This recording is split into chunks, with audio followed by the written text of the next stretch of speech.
Welcome to Open Whispers channel. Kindly remember to subscribe, hit the like button, share the video, and remember it's very important that you click on the bell sign. That will enable you to get notified whenever we upload a new video. I think the Holy Scripture says that my people suffer for lack of knowledge, and where there is no vision, the people perish. If you are looking for a place where you hear undiluted truth, a place of vision, a place of knowledge, then you are welcome to the arena of Open Whispers. Just make sure you subscribe, share the link.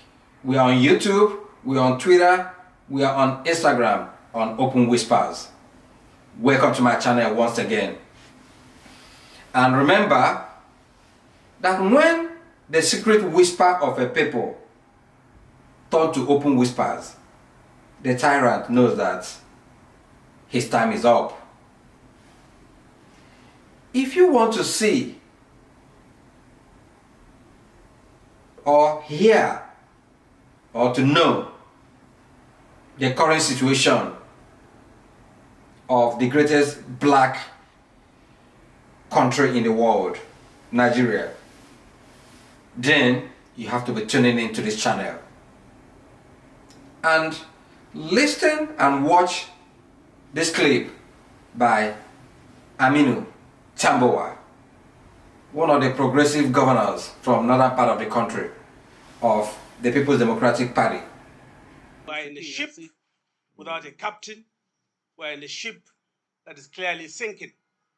And it behoves, I had cause to say that President Muhammadu Buhari is the president of Nigeria today, but between him and Nigeria, it's like a forced marriage, with due respect to my mothers here. He do not understand Nigeria. And Nigeria probably up to now do not understand President Muhammadu Buhari. Otherwise, how can, in a government of the Federal Republic of Nigeria, we can have from number 1 to almost number 9 without a representation from a whole geopolitical zone, from the president, to the vice president, to the Senate president, to the speaker, deputy Senate president, deputy speaker, SGF, and chief of staff, and including the national chairman of their party. They don't have BOT, so I will not count BOT for them. None is from the Southeast. None.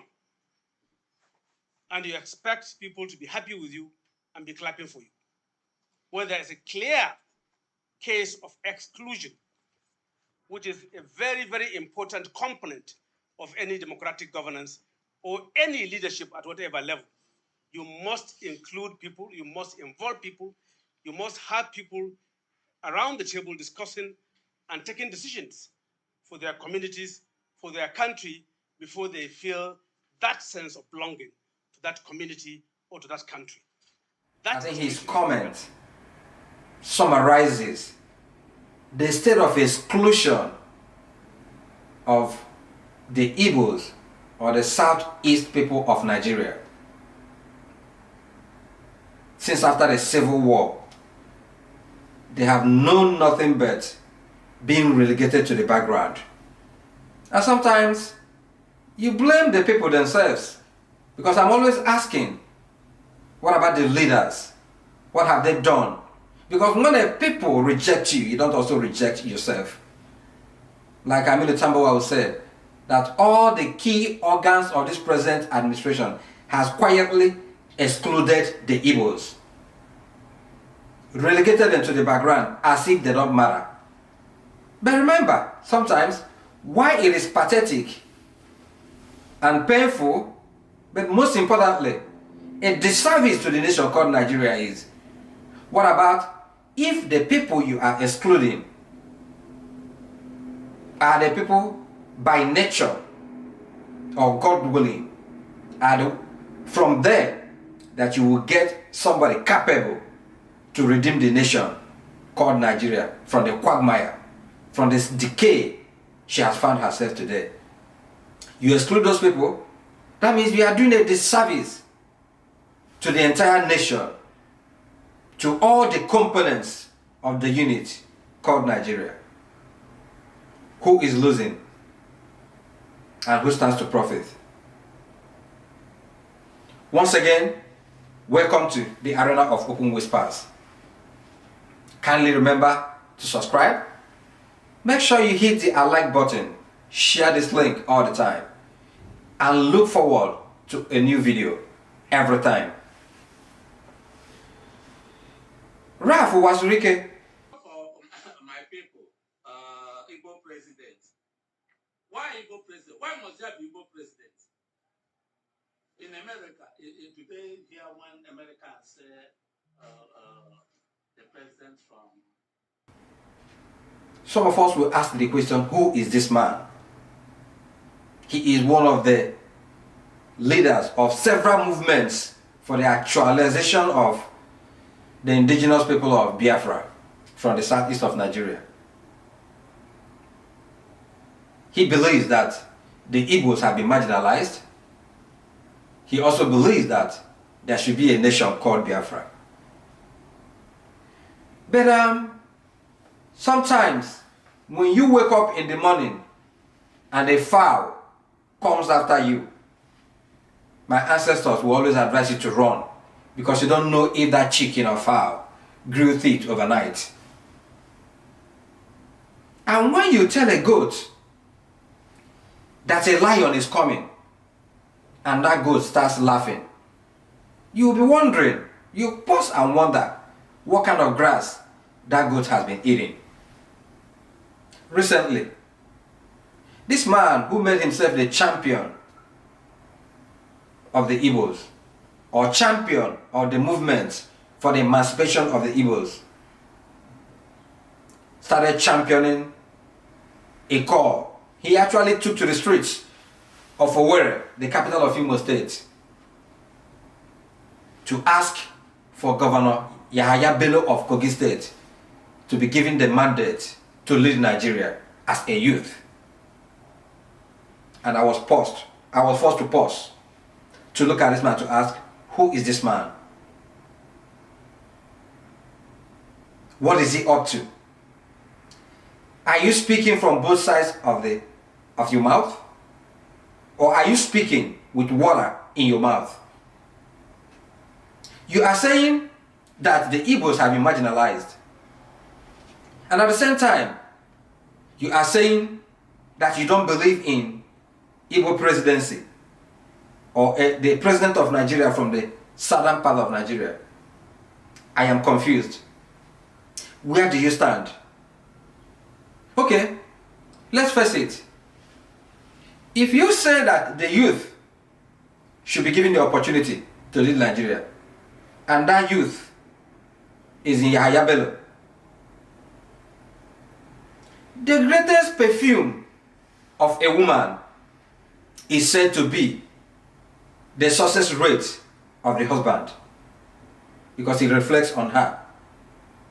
YAHAYA BELLO, lest we forget, is the governor of KOGI State, where workers are being owed several months of their salaries, where pensioners are being owed their emoluments. There is no infrastructural development. In the past 7 years, YAHAYA BELLO has been in charge. So what is he bringing on the table? If you are talking about the youth, in my opinion, or the opinion of this arena, Open Whispers, YAHAYA BELLO has been nothing but disappointment to the youth. During his re-election, if you remember, once again, a PDP woman leader was burned alive in her house. And up to today, nothing has been heard about those who perpetrated that crime. Or nor have we heard if those people have been brought to justice. So my question is this. This man whose election was characterized by violence, is that what the youth stand for? The NSAS protest came and and went away just like that. Several governors set up committees to look into the causes, both remote and direct causes of the NSAS, and to see how such things could be prevented from the past and how the youth could be carried along in changes that the nation needed. I am yet to hear if Yahaya Bello has done anything for the youth, apart from usually gathering them and making noise. You are talking about the youth, for Uwazurike. The youth have a task to redeem themselves from the maltreatment that these various governors who are today running for the president of the country or running for re-election in their various states. It's time the youth hold them accountable. They should get their PVCs and make sure, especially the governor of Lagos State, is not re-elected into office. He is the man who was in charge when these youths were massacred. And the report came out and indicted the government. That report was swept under the table. And today, he is dancing about because the kingmaker of Lagos has permitted him to run for re-election. That means the fate of several millions of Lagosians depend on one man. When the youths were massacred, nothing was said. The youths, you owe yourself the responsibility of holding these leaders who you gave your future and they stamp on top of it. Hold them accountable this 2023. What is Governor Yahaya Bello bringing on the table? We have to go from your various states to know what you have done for you to aspire to lead the greatest country of the blacks on earth, Nigeria. It's not enough for you also to champion a system that shut the youth out. If this present administration of Nigeria approved or signed the law of not too young to run of the youth, and at the same time you are tagging 100 million naira for a nomination form, who among the youths can afford this? Are you not shutting the youth out? Uwazurike, if I am forced to ask, who is your paymaster? When the Ijere dance overstays, Ijere masquerade overstays in the arena, the uninitiated is forced to throw sand at it. Everybody is trying to step into the shoes of Chief Odumegwu Ojukwu, Ikemba Nnewi. But you can't achieve that overnight. You can't achieve that by speaking from both sides of the mouth. You have to protect the people you claim to represent. Are you representing them by championing or supporting a cause or a system that has consistently excluded them from taking part on the cause of rebranding Nigeria? A system that don't believe that the Igbos are part of Nigeria. As the 2023 general election is coming closer, the components called Nigeria have to decide if the Igbos are part of Nigeria or not. It's not enough to say it. It's time we walk the talk. Once again, remember to subscribe, hit the like button, and kindly share the video. Because if we have to be knowledgeable, if we have to be visionary, you have to listen to speeches. Come to the arena and hear the truth. And that brings me up again to the killing going on in the southern part of Nigeria, especially the southeast. Who is behind this killing? Who created this vacuum that gave rise to this killing? I remember before the Anambra gubernatorial election that Charles Soludo won. Before that election, there was peace and Anambra was secured. But the events that preluded that election brought in violence, arson, and it has continued up to today. And we heard about the threat to declare a state of emergency in Anambra State. And the question that this channel asked then is, all the parts of Nigeria that have been witnessing violence, worse than the one going on in the southeast, has anybody threatened to declare state of emergency in any of those states, especially in the northeast of Nigeria? And the question is no. Now that the Igbos are clamoring for Nigerian president from southeast extraction, the violence has continued. And what we witness in the southeast is mass arrest of the youth, killing. And I ask again, nobody supports the violence. But in all the parts of the country, especially in the north, where violence have been taking place, has any of those states witnessed the attack on the youth or the arrest of these innocent citizens and brand them? Have they been branded terrorists? Have they been branded bandits? What the Southeast is witnessing today is, if you want to arrest anybody, you brand him a member of the IPOB or ESN and have a reason to throw the person behind bars. The federal government of Nigeria, you must come to the rescue of the people of the Southeast. Who are behind these killings? Arrests have been going on. And I believe that Nigeria have intelligence capable enough to unravel who actually is behind this killing. Can we know who is behind it by bringing them on trial, revealing the actual spirit behind this mask of insurgency, of killing, of arson in the Southeast? Open Whisper is only asking questions. Or is it state-sponsored? Just to call a child a bad name in order to have a reason to whip the child. Is that enough? I am telling the Southeast people, or the Igbos, anybody who cares to listen, that to be president of Nigeria is not the problem of the Southeast. Or this blame game, blaming the North, blaming anybody. No. The resources that have been accruing in all the 5 southeastern states of Nigeria, what have you been able to do with it, the leaders? What vacuum have you created?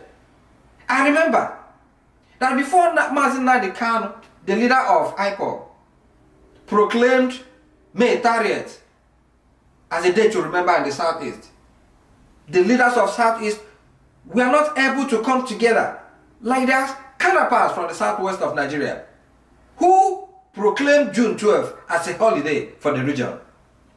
The leaders of the Southeast were sleeping and never proclaimed or did anything to remember the fallen heroes of the Civil War, until Nnamdi Kanu forced it on them, on the people. And they listened. Vacuum was created.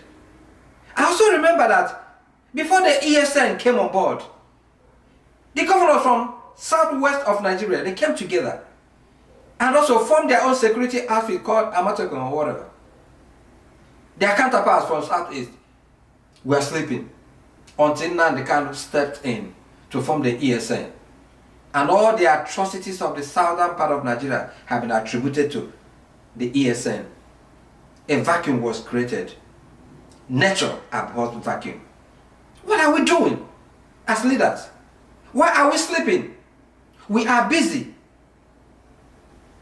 traveling all the states of Nigeria, clamoring for Southeast presidency, as if that will solve the problem of the region, as if that will bring development. In as much as I disagree with Ralph Uwazurike, the way he has gone about it, I still insist that the problem of Southeast, or the problem of the Igbos, is not aspiring to become president of Nigeria. I've always said that if you want to be beautiful, charity begins at home. Go back to your states, go back to your clans, go back to your families, rebuild the Southeast, rebuild the Igbos, market yourself so that wherever you are, people will know that you deserve to belong. Because in Igbo language it is said that Onya ajuru adi aju onwe ya. This is Open Whispers. Remember to subscribe, hit the like button, and remember, be well, do good work, and please keep in touch. Thank you.